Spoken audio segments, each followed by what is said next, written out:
नमस्ते दोस्तों। परमपिता परमात्मा की असीम कृपा और बड़े बुजुर्गों के आशीर्वाद के साथ सभी भगवत भक्तों का स्वागत करती हूँ आपके अपने चैनल की ज्ञानवाणी में। नए मेहमानों का स्वागत, शुक्रिया, अभिनंदन, आभार और सभी के उज्जवल और उत्तम भविष्य की कामना के साथ सभी पवित्र देवी देवताओं का आह्वान करते हैं और उन्हें आसन देते हैं। श्री गुरु चरण सरोज रज निजमन मुकुर सुधारी, वर्णम रघुर विमल जसु जो दायकु फलचारी। बुद्धिहीन तनु जानिके सुमिरो पवन कुमार, बल बुद्धि विद्या देहु मोहि हरहु कलेश विकार। रामायण तुलसी करत है कथा कहूँ अनुसार, आसन देव प्रेम से विराजो जी पवन कुमार। लखन सिया रामचंद्र की जय, लखन सिया रामचंद्र की जय।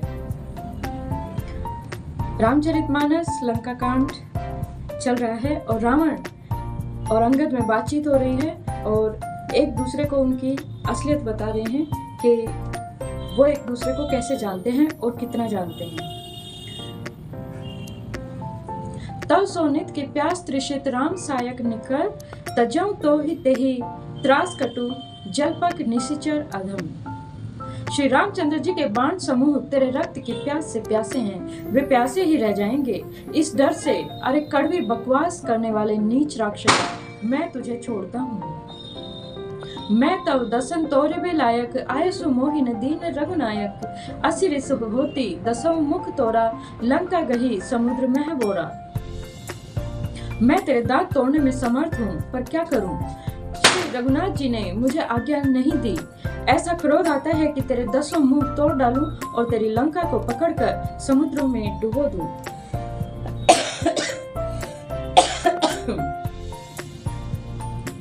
गुलरी फल समान तव लंका, बसहु मध्य तुम्हें जंतु आशंका।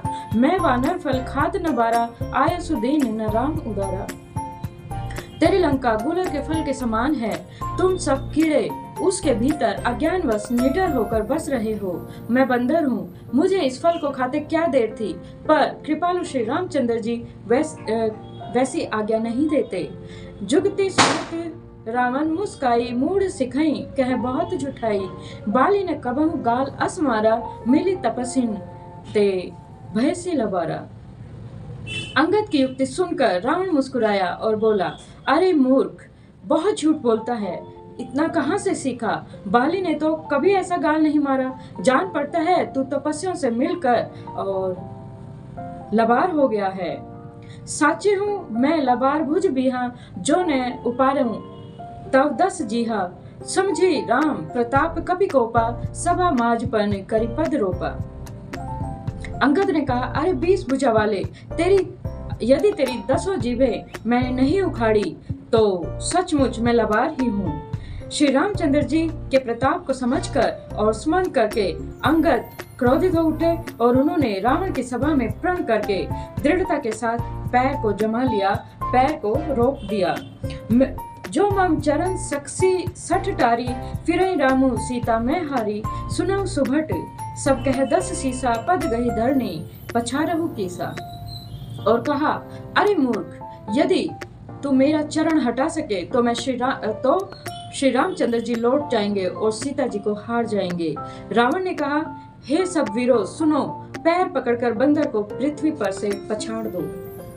इंद्रजीत आदिक बलवाना, हर्षि उठे जह तह भट नाना। झपट ही करी बल विपुल उपाई, पद न टरई बैठई सिरुनाई। इंद्रजीत, मेघनाथ जी आदि अनेकों बलवान योद्धा जहां तहां से हर्षित होकर उठे और वो उठे तो पूरे बल से और उपाय करके ही उन पर झपटते हैं, पर पैर टलता नहीं और सब नीचा सिर करके फिर अपने अपने स्थान पर बैठ जाते हैं। पुण्य उठी झपटई सुर आराती, टरे न केस चरण एहि भांति। पुरुष पुजोगी जिमि उड़गारी, मोह विटप नहीं सकहि उपारी। काकभूषुंडी जी कहते हैं, वे देवताओं के शत्रु फिर उठकर झपटते हैं, परंतु हे सर्पों के शत्रु गरुड़ जी, अंगद के चरण उनसे वैसे ही नहीं टलता जैसे कुयोगी पुरुष विषयी पुरुष मोह रूपी वृक्ष को नहीं उखाड़ सकते। कोटिन मेघनाथ सम सुबट उठे हर्षाई, झपट ही टरे न कपि चरण, पुनि बैठे सिरनाई। करोड़ों वीर योद्धा जो बल में मेघनाथ के समान थे, हर्षित होकर उठे और बार बार उन पर झपटते, पर वानर का चरण नहीं उठता। तब लज्जा के मारे सिर नवाकर बैठ जाते। भूमि न छाड़त कपि चरण, देखत रिपु मद भाग, कोटि विघ्न ते संत कर, मन जिमि नीति न त्याग। जैसे करोड़ों विघ्न आने पर भी संत का मन नीति को नहीं छोड़ता, वैसे ही अंगद का चरण पृथ्वी को नहीं छोड़ता। यह देखकर रावण का मत दूर हो गया। कपिबल देख सकल ही हारे, उठा आपु कपि के परचारे, गहन चरण कही बाली कुमारा, मम पद गहे न तोरु बारा। अंगद का बल देखकर सब हृदय में हार गए।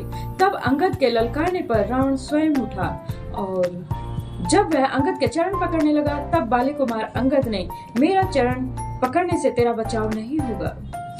गहसी न राम चरण सट जाई, सुनत फिरा मन अति सकुचाई, भयउ तेज हत श्री सब गई, मध्य दिवस जिमि ससी सोहई।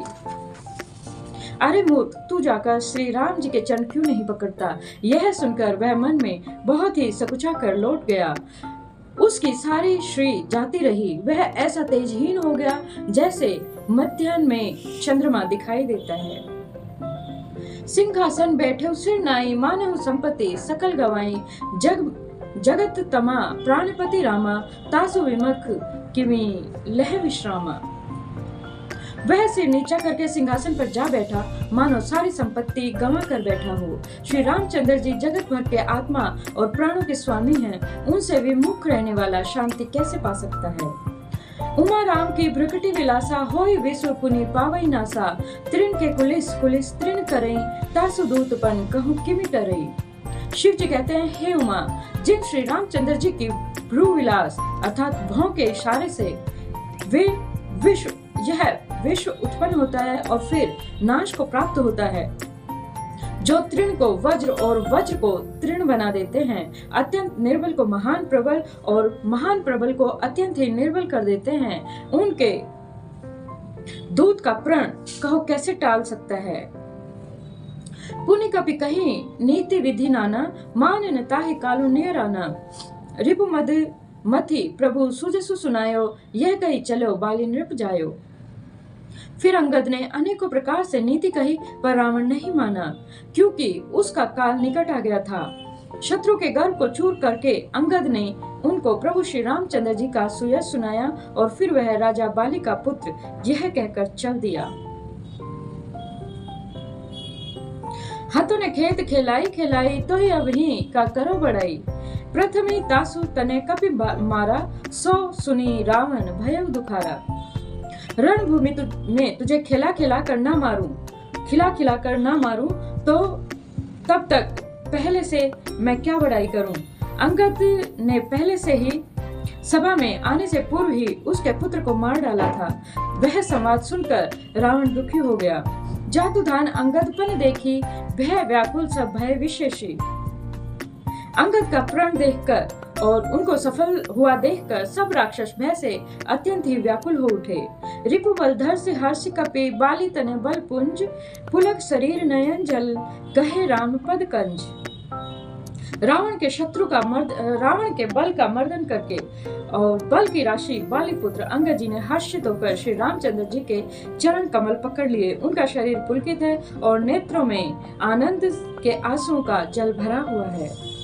सांझ जानी दस्कंदर भवन गयों बिलखाई, मंदोदरी रावण ही बहुरी कहा समझाई।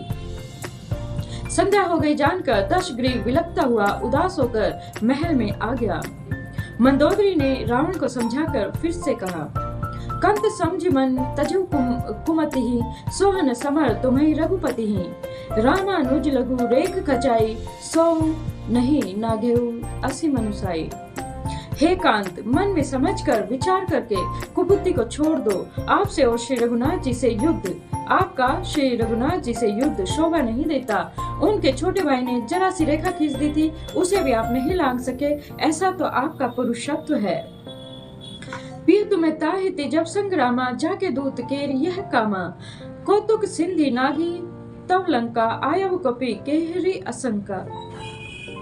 हे प्रियतम, आप उन्हें संग्राम में जीत पाएंगे जिनके दूत का ऐसा काम है। खेल से ही समुद्र लांघकर वानरों में सिंह हनुमान आपकी लंका में निर्भय चला आया। रखवारे हति विपिन उजारा, देखत तो ही अछते ही मारा। जारी सकलपुर किन्हे सी छारा, कहाँ रहा बल गर्व तुम्हारा। रखवालों को मारकर उसने अशोक वन को उजाड़ दिया। आपके देखते देखते उसने अक्षय कुमार को मार डाला और संपूर्ण नगर को जलाकर राख कर दिया। उस समय आपके बल का गर्व कहाँ चला गया था। अब पति मृषा गाल जनी मारहूं, मोर कहा कछु हृदय विचारहूं। पति रघुपति ही नृपति जनी मानहूं, आगगत नाथ अतुल बल जानहूं।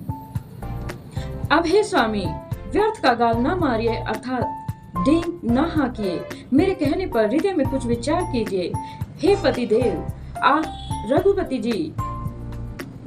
श्री रघुपति जी को राजा मत समझिए, बल्कि अग जगन्नाथ चराचर के स्वामी और अतुलनीय बलवान समझिए। बान प्रताप जान मारी चा, तासु कहा नहीं माने ही नीचा। जनक सभा अगणित भूपाला, रहे तुमहु बल अतुल विशाला। श्री राम जी के बाण का प्रताप तो नीच मारीच भी जानता था, परंतु आपने उसका भी कहना नहीं माना। जनक की सभा में अगणित राजागण थे, वहां विशाल और अतुलनीय बल वाले आप भी थे। भंजी धनुष जानकी विहारी, तब संग्राम जीते हु किंताही। सुरपति सुत जाने बल थोड़ा, राख जियत आंखी गही फोड़ा। वहां शिव जी का धनुष तोड़कर श्री रामचंद्र जी ने जानकी जी को ब्याहा, और तब आपने उनको संग्राम में क्यों नहीं जीता।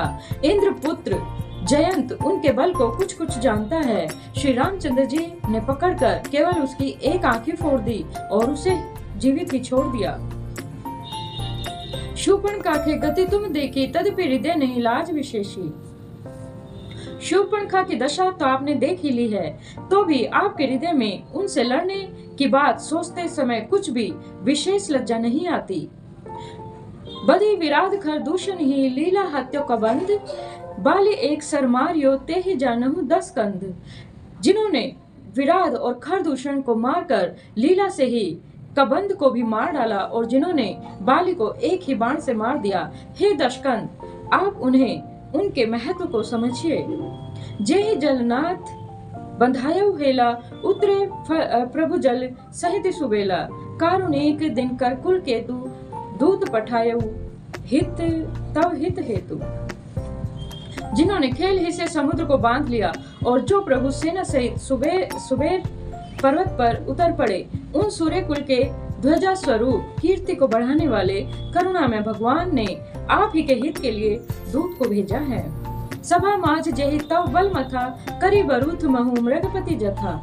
अंगद हनुमत अनुचर जाके, रण बाकुरे वीर अति बाके। जिसने बीच सभा में आकर आपके बल को उसी प्रकार मत डाला, जैसे हाथियों के झुंड में आकर सिंह उसे छिन्न भिन्न कर डालता है। रण में बाके अत्यंत विकट वीर अंगद और हनुमान जिनके सेवक हैं। ते ही कह पिय पुनि पुनि नर कहूँ, मुधा मान ममता मद बहूँ। अहत कंत कृत राम विरोधा, काल विवश मन उपज न बोधा। हे पतिदेव, उन्हें आप बार बार मनुष्य कहते हैं। आप व्यर्थ ही मान ममता और मद का बोझ ढो रहे हैं। हे प्रियतमा, आपने श्री रामचंद्र जी का विरोध कर लिया है, और काल के विशेष वश होने से आपके मन में अब भी ज्ञान उत्पन्न नहीं हो रहा है। काल दंड गही काहू न मारा, हरई धर्म बल बुद्धि विचारा। निकट काल जही आवत साई, ते ही ब्रह्म होई तुम रही नाई। लाठी लेकर किसी को नहीं, काल कभी भी लाठी लेकर किसी को नहीं मारता है। वह धर्म बल बुद्धि और विचारों को हर लेता है। हे स्वामी, जिसका काल अर्थात मरण समय निकट आ गया है, उसे आप ही की तरह भ्रम हो जाता है। दुई सुत मरे दहेऊ पुर, अजो पुर पिय देहु। कृपा सिंधु रघुनाथ भजी, नाथ विमल जसु लेहु। आपके 2 पुत्र मारे गए और नगर जल गया। जो हुआ सो हुआ। हे प्रियतम, अब भी इस भूल की पूर्ति कर दीजिए और श्री रामचंद्र जी से अपने वैर को त्याग दीजिए। और हे नाथ, कृपा के समुद्र श्री रामचंद्र जी को भजकर निर्मल यश को पाइए। नारी वचन सुनि विसिक समाना, सभा गयों उठी होत बिहाना। बैठ जाए सिंहासन फूली, अति अभिमान त्रास सब भूली। स्त्री के बाण के समान वचन सुनकर वह सवेरा होते ही उठकर सभा में चला गया और सारा भय भुलाकर अत्यंत अभिमान के साथ फूलकर अपने सिंहासन पर जा बैठा। यहाँ राम अंगद ही बुलावा, आय चरण पंकज सिर नवा। अति आदर समीप बैठारी, बोले विहसी कृपाल खरारी। यहाँ सुबेल पर्वत पर श्री रामचंद्र जी ने अंगद को बुलाया और उन्होंने आकर उनके चरण कमलों में सिर नवाया। बड़े आदर से उन्हें अपने पास बैठा करके और शत्रु कृपालु श्री रामचंद्र जी हंसकर बोले, बाली तने कौतुक अति मोही, तात सत्य कहूँ पूछहु तो ही। रावणु जातु धान कुल टीका, भुज बल अतुल जासु जगली का। हे बाली के पुत्र, मुझे बड़ा कौतूहल है। हे तात, इसी से मैं पूछता हूँ, सत्य कहना, जो रावण राक्षसों के कुल का तिलक है और जिसके अतुलनीय बाहुबल की जगत भर में दहाक है, तासु मुकुट तुम्हारी चारी चलाए, कहो तात कौनी विधि पाए। सुनो सर्वज्ञ प्रणत सुखकारी, मुकुट न होई भूप गुणचारी। उसके 4 मुकुट तुमने फेंके, हे तात बताओ तुमने उनको किस प्रकार से पाया। अंगद ने कहा, हे सर्वज्ञ, हे शरणागत को सुख देने वाले, सुनिए, वे मुकुट नहीं हैं, वे तो राजा के 4 गुण हैं, साम दान अरु दंड विभेद।